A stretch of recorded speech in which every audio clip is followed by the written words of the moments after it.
Hello, everyone. My name is Latoya Williams.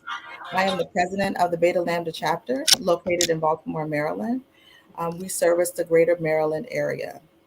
I'd also like to introduce my soror and friend, Sabrina Garrett. How's everyone this evening? Hopefully, everyone is doing well, and we have a lot of information to share with you guys. And today is Sabrina's birthday. Happy birthday, sis. Thank you. Thank you so much. Another year. Another year.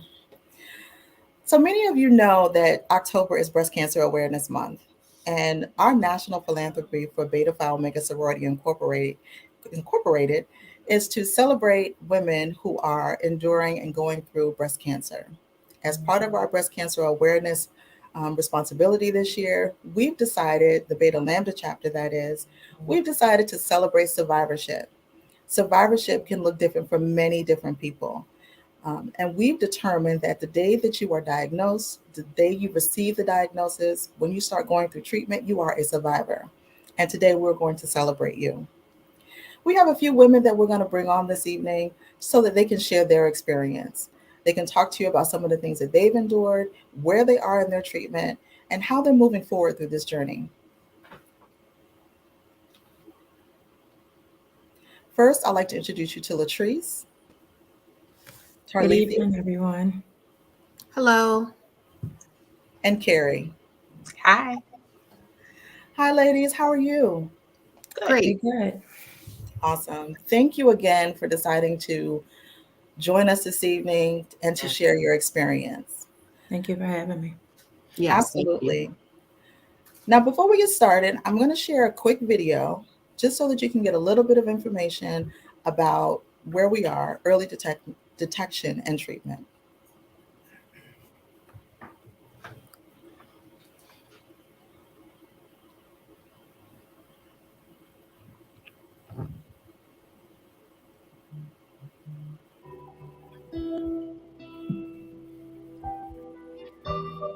I don't think we really know the full answer to that question right now, and that's hard because it's personal to me. But what we do know is that younger women who are African American tend to be diagnosed with early breast cancer more often than their counterparts.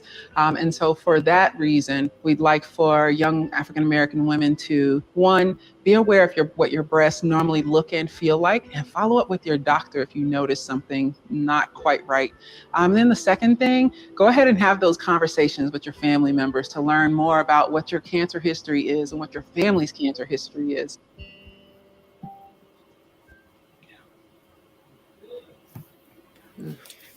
Sabrina, you want to start? Yes, thank you so much. I wanted to say thank you for the video. I think that the first thing about awareness is it's very important. And ladies, I just want to check in with everyone, make how everyone's feeling this evening. Latrice? I'm feeling pretty good this evening. Usually, my days start off a little rough in the morning when my body is just adjusting from being down for so many hours, sleeping, resting. But so far today, it's been a pretty good day. Okay, and Tarlethia? I'm doing great. It's a good day. Mhm. That's always a great thing. How about you, Carrie? I'm pretty good. I did a drive to DC and back today, so I'm pretty good. Okay, you went to DC for lunch? No, We have it's really work. good I was at restaurants Walker. No, it's work. Well, we got to do that, unfortunately. So we're not gonna take up everyone's evening a very long time. We just want to share some information with our viewers. We want to share some information with our fellow sisters and with our loved ones. Your experiences are admirable. Your experiences, you are brave, and we love you.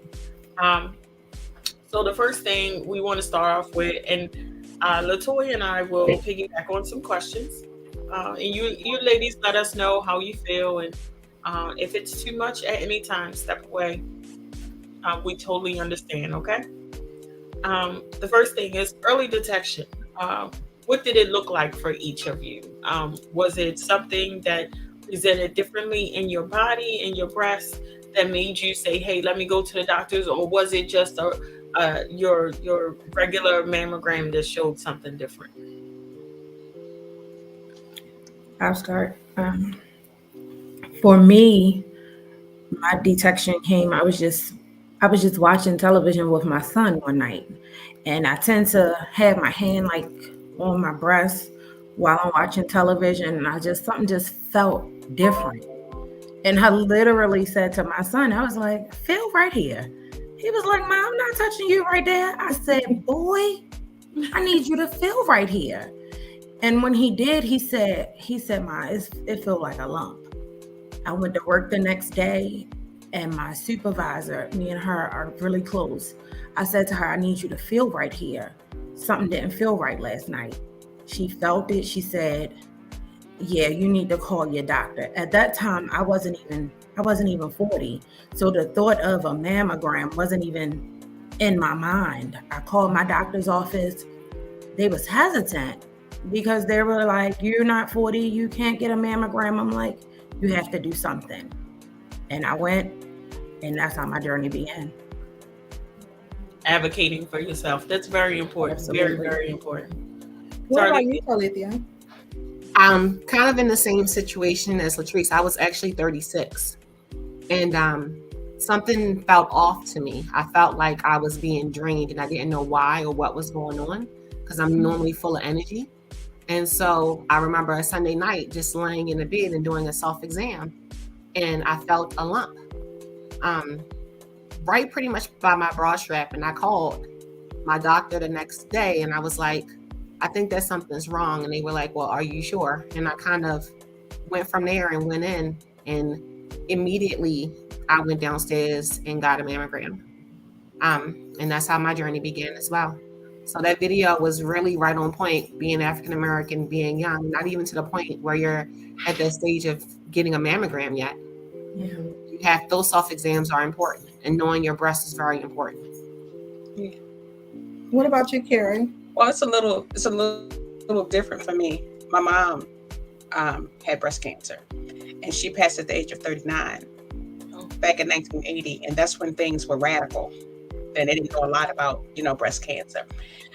So we were always, my sister or myself, always they at the age of like 35, we began to get mammograms every year. But ironically, because of COVID and the pandemic, they weren't doing them as much. It wasn't considered, a need right there, with the insurances. But during that time, as Latoya knows, my daughter was diagnosed with breast cancer at the age of 42. She's almost 42. At 42, been so busy going through the process, with her. So it came time that Mercy was having this. It was time for me to have my mammogram, and having this come on October the 2nd. I'll never forget the date. Come on October the 2nd. It's free, and we'll be able to read the mammogram the same day. Everyone is going to be there. I'm like, well, it's time. Okay. Went, never felt the lump, never felt anything. She came back and she told me, well, you need to see this person, this person, this person. I'm standing there looking like, what? It's like cold water. You know what I mean? Like, what? I just walked Tommy through all of this stuff. What? What are you saying? Right. And from there, I went through the biopsy and then another in-depth biopsy. Breast cancer. Aggressive breast cancer. Mm-hmm. And when you receive that diagnosis, I mean, I know there are a lot of things that go through your mind, right? I know that mortality, like your own mortality, is like the first thing you really start thinking about. What are some of the other emotions and feelings that you experienced during that time?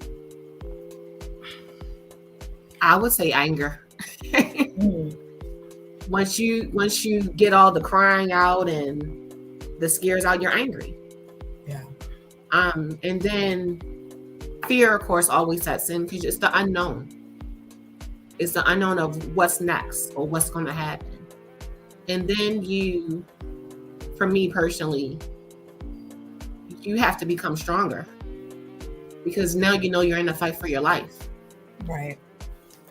So you advocate for yourself in the beginning, but then you become a stronger advocate for yourself even more when you start going through the process and going to those appointments and trying to learn the lingo of what the physicians are saying and trying to have a better understanding. I'm a nurse in general, so it was easy for me to hear what they were saying, but it was hard for me to digest it.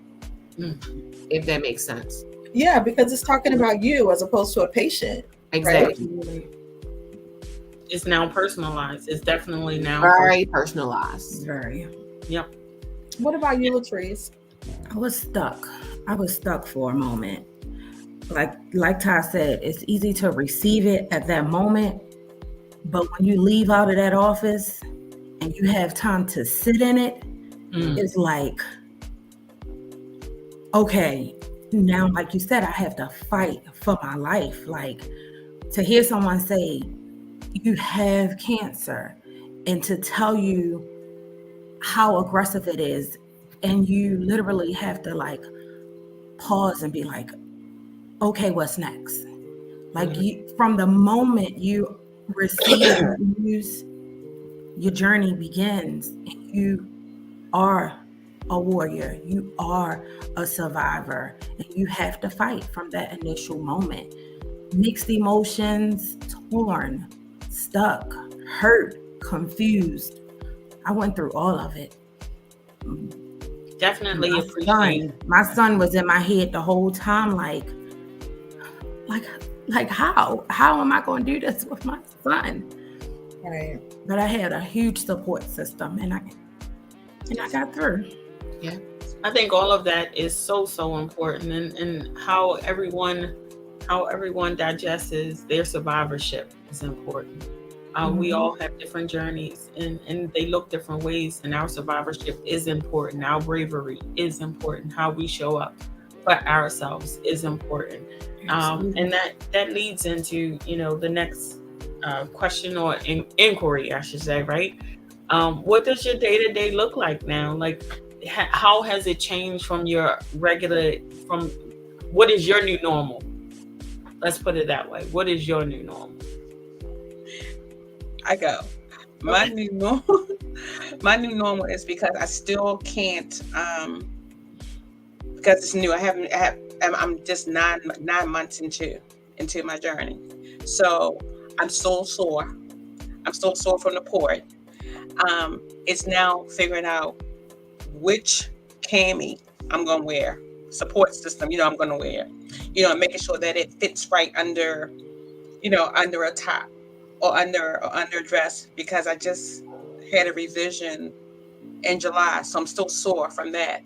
And I have what they call, as my daughter says, the back fat, and all of this still like under my arms. So nothing, in my opinion, fits right. Nothing looks right, because I can't wear regular bra yet. So it's just like, what the hell? You just got like 20 minutes of trying to figure out, should I wear this cami? Should I wear this? Does this have enough support? And the funny thing is, because as my daughter called them foobs, she called them foobs. I call them mounds. You really don't need a bra, because it's just like right there. It's just like, whatever, just like whatever. Well, hey, they perky. Look, they perky. They there. Perky is an understatement. I mean, and it's funny how you talk. Well, before I move on to that, ladies, share with me what your day-to-day, Latrice and Talithia, what are your day-to-day? What's it like? My day-to-day consists of medication. I'm adjusting to the hot flashes and the neuropathy that I experience from my treatment. The hardest thing for me is these hot flashes, because I could be sitting here and trying to navigate home to get my hair, because I'm a sweat in my head, waking up in the middle of the night, fan on, air on, window up, day to day, every day. I can definitely relate. Weather is cooling off, so the window up will definitely help. It'd be rough. My situation's a little bit different. Oh, I'm 5 years out, but I'm starting my journey all over again. So I've been there with the hot flashes. I've been there with the reconstruction. And I will say that over time, you adapt. I went from having boobs that was a mother of 4, breastfed the whole entire time, until I was like, oh, I'm back in my 20s. So I'm gonna take that, and reconstruction and going back for revisions will be your friend. It will be okay. But for me, it's going what I learned from my past and bringing that to that new norm.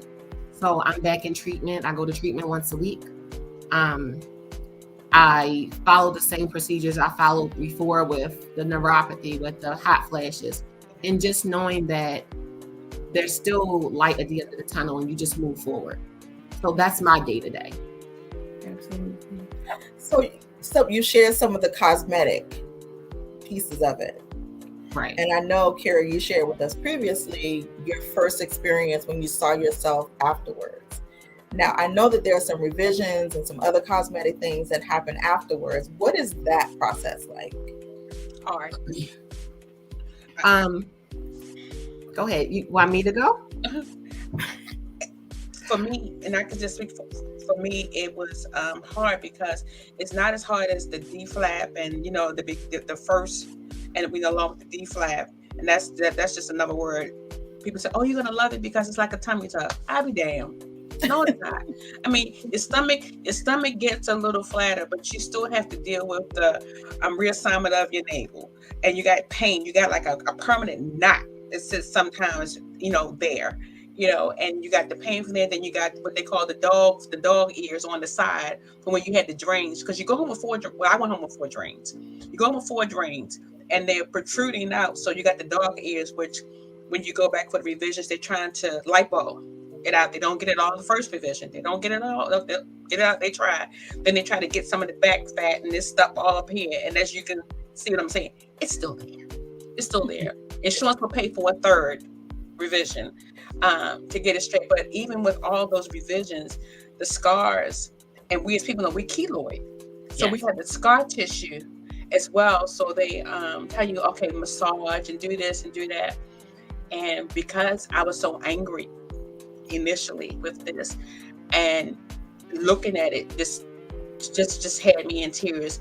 The thought of just like trying to massage something that's not there, because you don't feel all of it.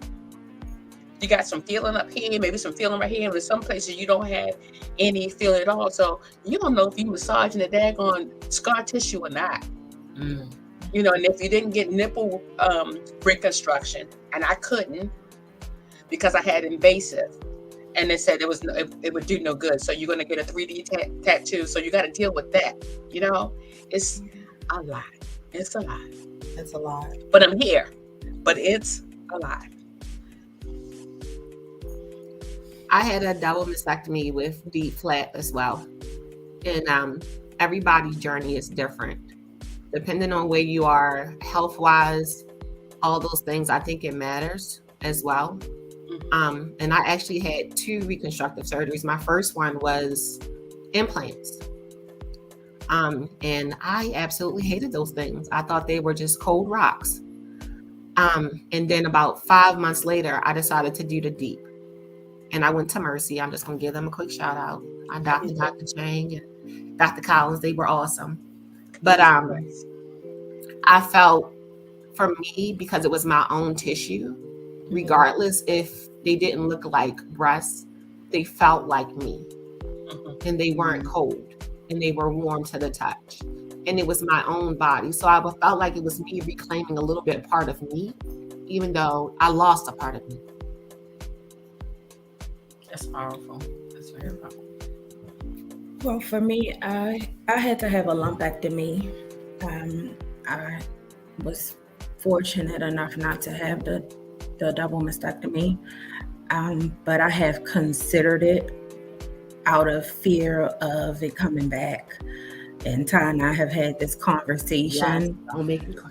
But I go through, like for me, being as though I just had the lumpectomy, they removed the cancer. I have a lot of scarring from the lymph nodes being removed and the incision from the actual surgery. The hardest thing for me was losing my hair. Like, I felt so insecure as a woman, and I had to learn to embrace. So going through my treatment, Mhm. it allowed me to be more secure in the woman that I am. It allowed me to love myself, flaws and all, sickness and all. Like, I had to love every part of me. And I adapted, I adjusted, and I became more confident. Mm-hmm. So, ladies, one of the things that I think our viewers might want to know is how important is that support system while you're going through your journey? Um, I know on an everyday, day to day basis, without that journey, support system is very important. Can you express to them how important it is to you through your journey? I'll go. It was my mom a lot of times say to me that I cut people off because I deal with things on my own so much. My independence is like through the roof, where I have a hard time letting people in. I had to learn to embrace love. I had to learn how to be open to receiving help, not be ashamed to ask for help. Whether it's a phone call, a text message, a kind message, a drop off, anything, it helps. It helps a lot because we have up and down days. Some days are better than others, but just to see somebody and someone smile at you, that's support, that's care, that's love. And it really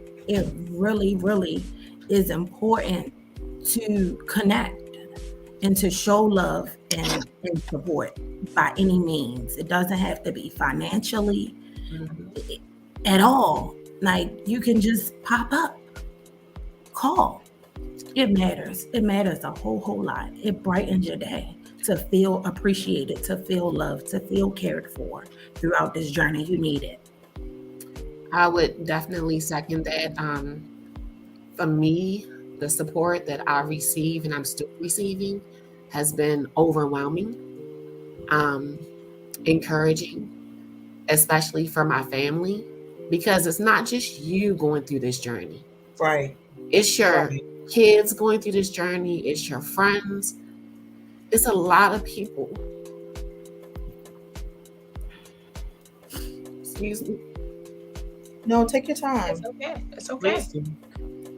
It's okay. That's going through this journey with you. And people ask, well, if you need anything, just give me a call. Or if there's something I can do, just let me know. And I will be honest with you, you really don't know what you need. You really don't know what you need people to do. Yeah. But when someone comes over your house and knocks on your door and sees that you're laying on the couch because you're tired, Yeah. and they pick up a broom and start sweeping, that matters. Because those are the things you can't do. Those are the things you can't do when you can't feed your own kids because you're so tired. And all you want is a clean house because that makes you feel better. Those are the things that I would say for anyone that's going through matters. Yeah.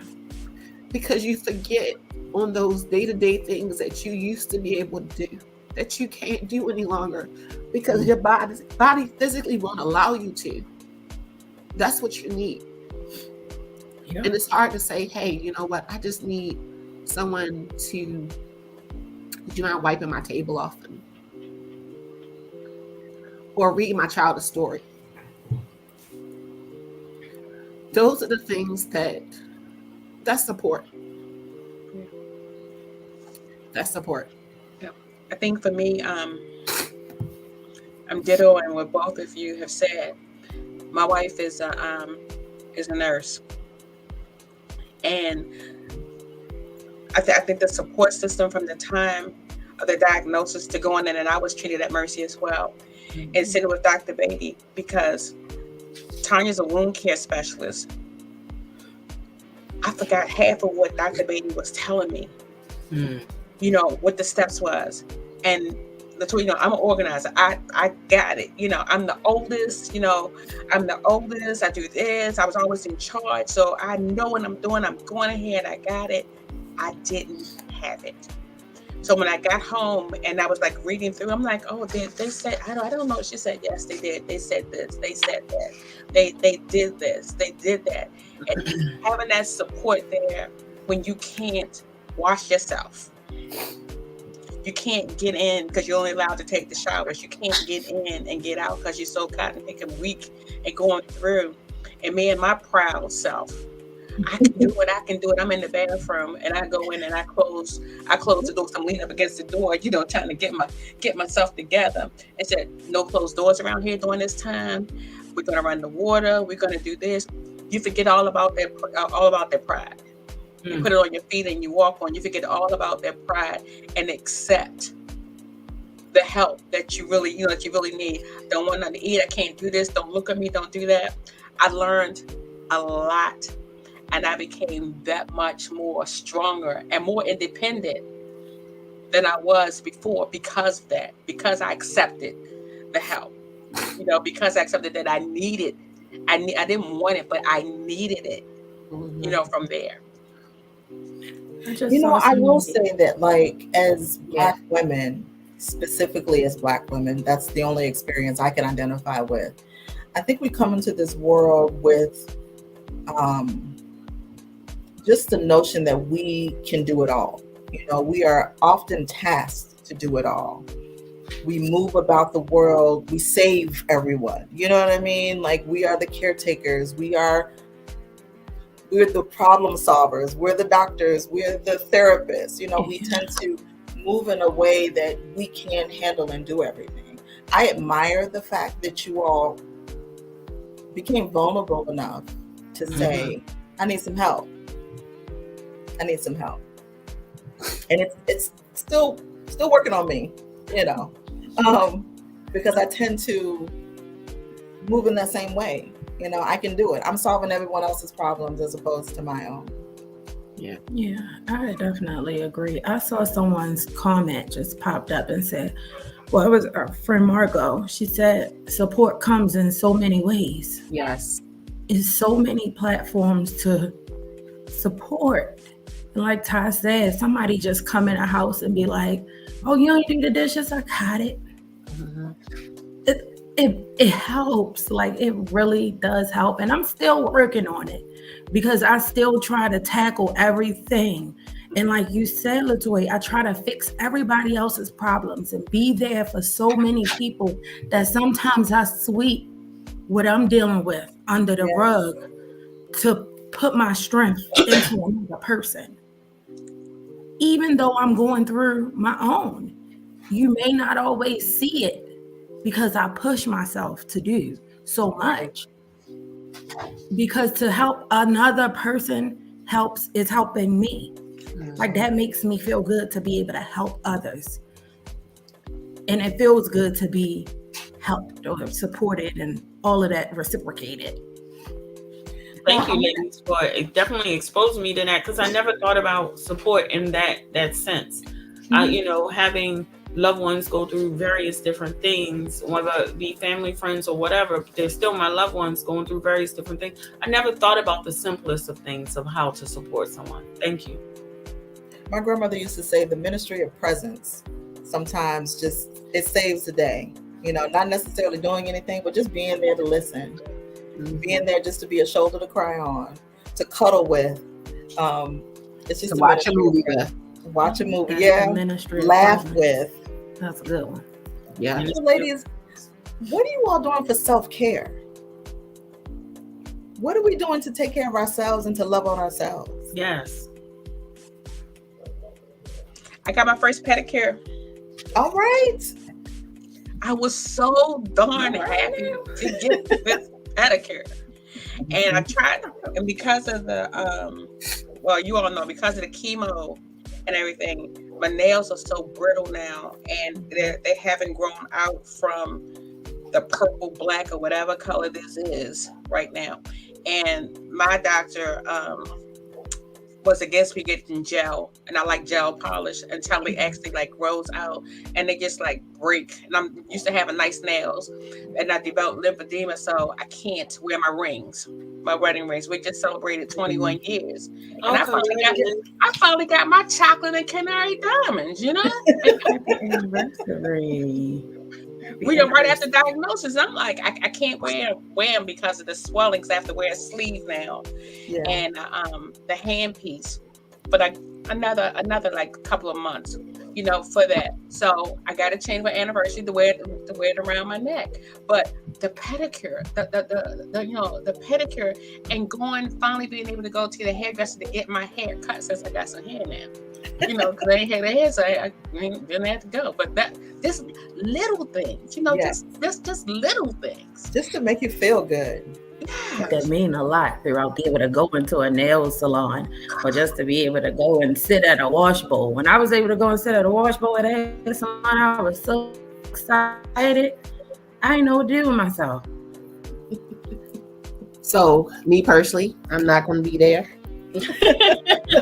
But it's okay because I have no problem buying a whole bunch of lace fronts and some wigs. And the picture that was actually advertised was me getting henna on my I head. thought that was gorgeous. I thought it was beautiful. I feel like if this is where my life is, I'm going to embrace it. Mm-hmm. The only thing, it's cold outside. Well, No. I crochet, so if you want some hats, send me your I have, address. these are my hats. Oh, not a My short hats wig. are my hats, and I will wear them, and I will take them off in my car right beside me while I'm driving. If it gets a little too hot, and then I'll just put it right back on in the parking lot. People at Walmart probably like, "What is she doing?"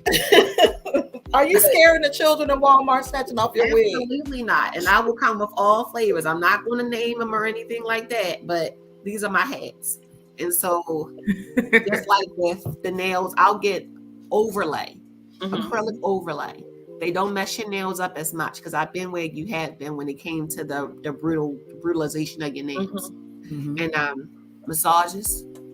Mm-hmm. I have no problem getting massages. I have no problem going to the movies by myself or watching a good book. Reading a good book or just watching a good movie and just sitting still and embracing the world around you because we always are on the go. Yes. But when we were younger, you ever just sat still and just felt the air, felt the wind, or just felt the sun and just paid attention and looked around to people around because everybody is so in a rush. Yeah. But going through this allows you to be still. Definitely. And know that, you know what, at the end of the day, whatever problems I have are going to still be there. Absolutely. Yes. Yeah. But I'm going to be right here in this moment because we Right. forget to live in the moment. That's So, important. I did ask you ladies earlier, but can you share, if you feel comfortable sharing, where you are in your treatment journey? Well, for me, Right I'm now, 5 months. I'm finished the chemo. I'm finished. I'm finished. Thankful and grateful that I'm finished my chemo, but I'm not. I haven't been told that I'm in full remission because it hasn't been a year. They're still checking my margins to make sure that they're okay. And that the doctor says because of the lymphedema and the swelling, just like double checking in a year, which will be January the 12th. That's my birthday. That's my new birth date. January 12th, we'll go in, we'll have the scans and all that, you know, all that stuff, and then we'll see where we are. But And Carrie, you were diagnosed at stage 1? stage 2A. I look at my Stage 2. paperwork. Stage 2A, aggressive on the left side, large mass, but malignant on the right side. Oh wow. Which meant for me in my mind, when my wife and I sat down and talked about it, go ahead on and do the double. Because there's the worration of thinking, oh my God, it may come back. My daughter had the lumpectomy twice. And then 15 months later, after she rang the bell, we went through all that, rang the bell, cancer again. So she had to start the journey all over again. All over again. And ended up having the double mastectomy. Yeah.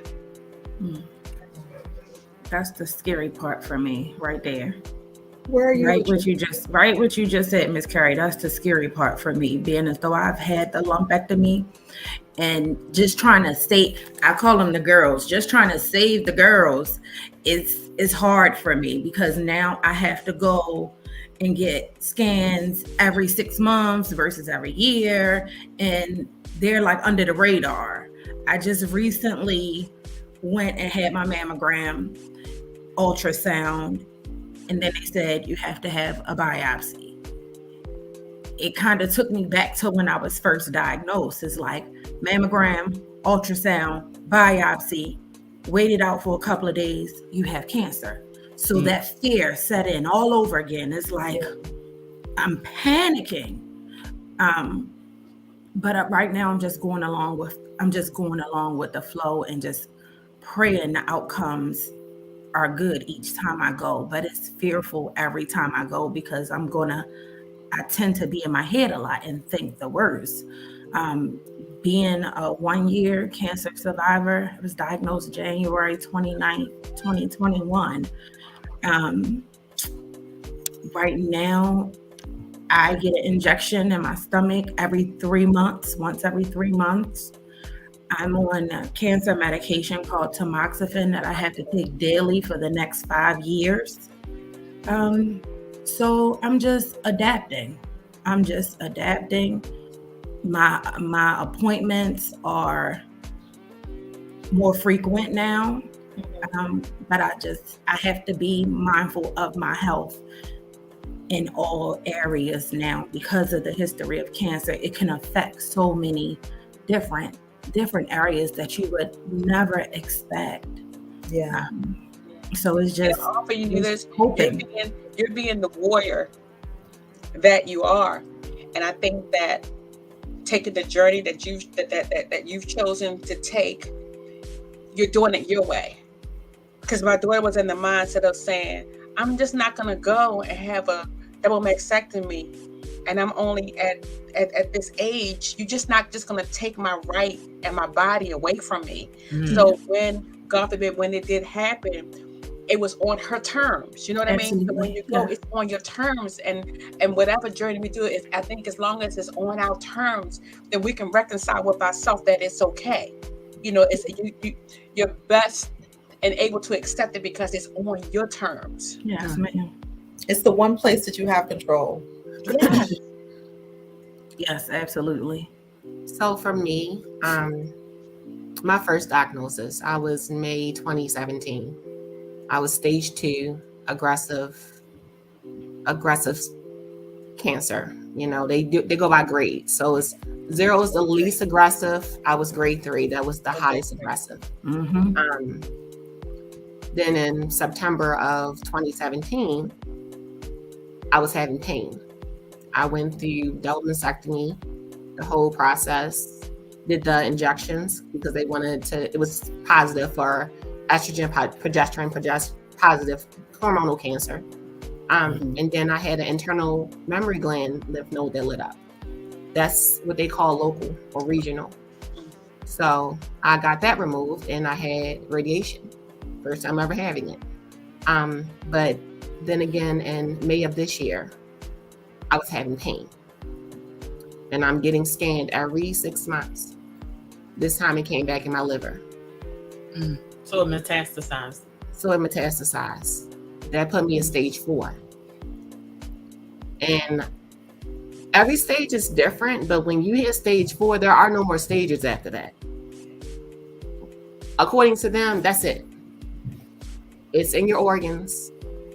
It's metastasized to that point where if certain things shut down, you don't live. And it's hard. And so for me to hear that, and I had locks, my hair grew back, my locks were down here. I was living my new normal. And to know that I had to start over, I apologize, my dogs are barking. To know that I had to start over and lose my hair again, I had to embrace that. Dyson. Sorry, guys. I apologize. It's okay. But I go through treatment once a week. I go through chemo all over again. I got a port that had to be put back in. Got my I was so happy when I got rid of the thing, but to have it back again sucked. But this time I decided to really fight. And when I say that, I don't mean just, okay, this is what the doctor told me to do, I'm going to do it. No, it was like, this is my life. This is my journey. This is my fight. So we're in a partnership. Mm-hmm. You know, it's not what you say is law. I'm going to listen to what you say, but then you're going to listen to what I have to say. absolutely. And there are so many new treatments in this world that we live in.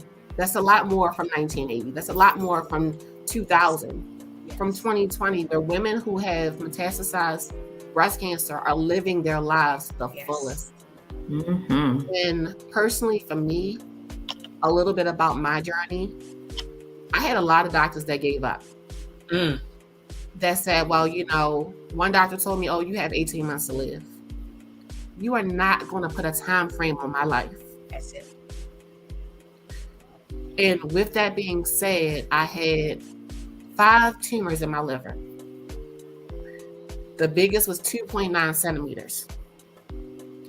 I started chemo in June. I went to a liver specialist. I said, I want Y90 radiation treatment. He looked at me like, that's not going to help your outcome. Why do you want that? I said, because it makes sense to be able to shrink the tumor where it's at, for it to not metastasize where it's going. So if you're going to help me, you're going to help me. If not, I'm going to find somebody else that will. I got it done. I got my scan in September. All of my tumors shrunk.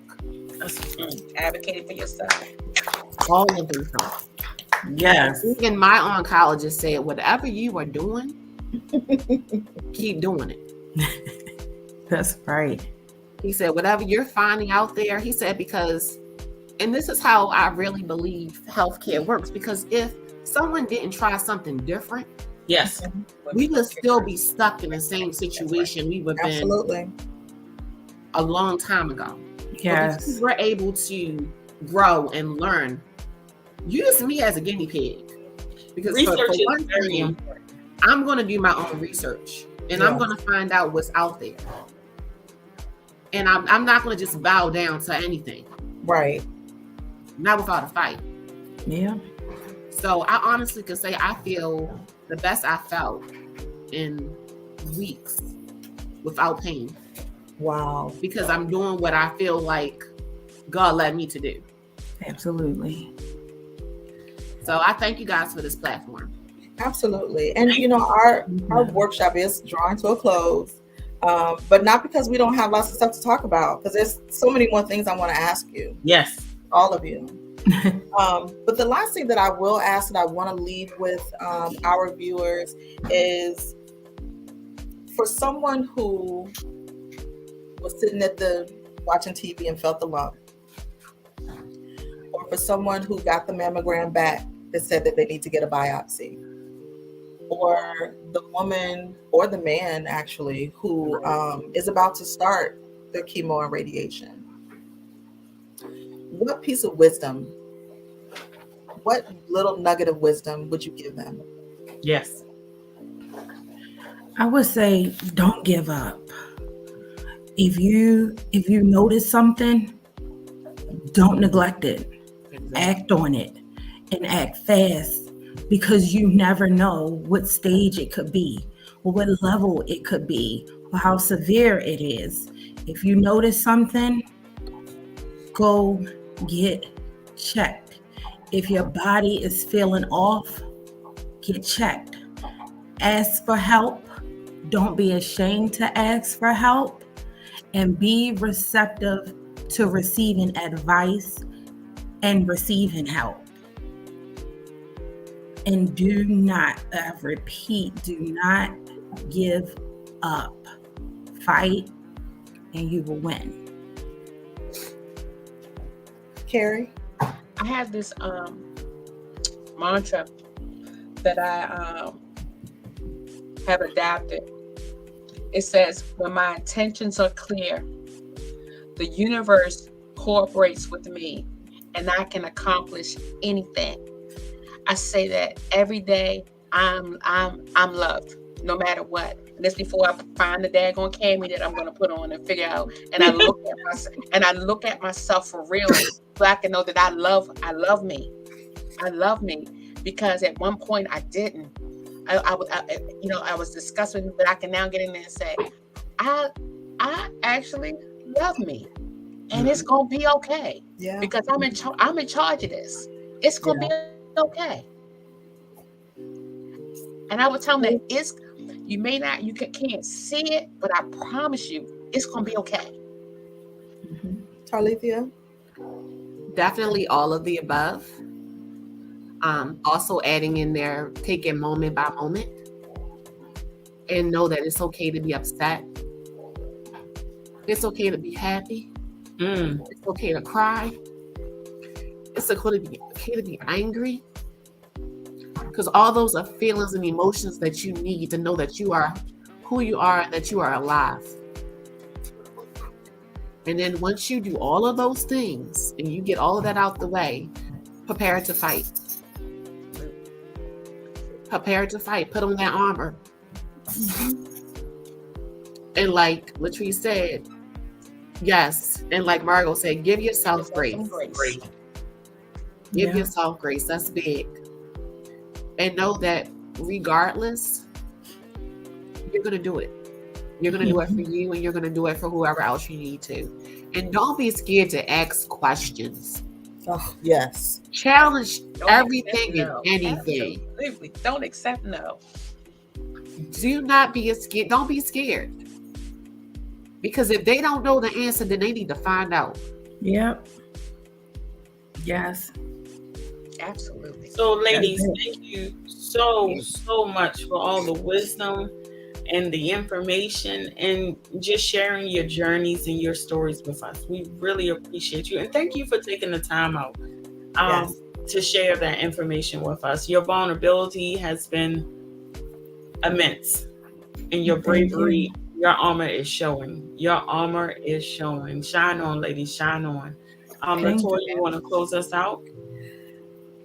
So just to echo what my sister just said, I am so grateful and I'm so appreciative of the fact that you all took the time out today to share your journey with us, to be vulnerable in this moment. I know that we've changed someone's life somewhere watching this, whether they watch it on the replay or someone shares it with them. I know that there's someone out there that's going to take some wisdom from the things that you said today. The last thing I'd like to say is my journey with my breast health has been very personal for me. I have not been in a place to share it openly. I still am very sensitive about it. But seeing you ladies today has been an inspiration to me. It's reminded me that I'm not alone. It's reminded me that there are others who share the same experience, and that we are warriors, that we can endure and succeed and live. Mm-hmm. A really close friend of mine passed away. I say your name, Shauna Parker. She meant a lot to me, and I celebrate her today, her survivorship, your survivorship. And to anyone out there who's watching, you are a survivor. You are a warrior. Don't give up. This journey is not for the weak or the faint of heart, but you have everything on the inside of you to make it. Absolutely. And until our next time, we will see you soon. You all have a great evening. Thank you, ladies. Love you, Margo.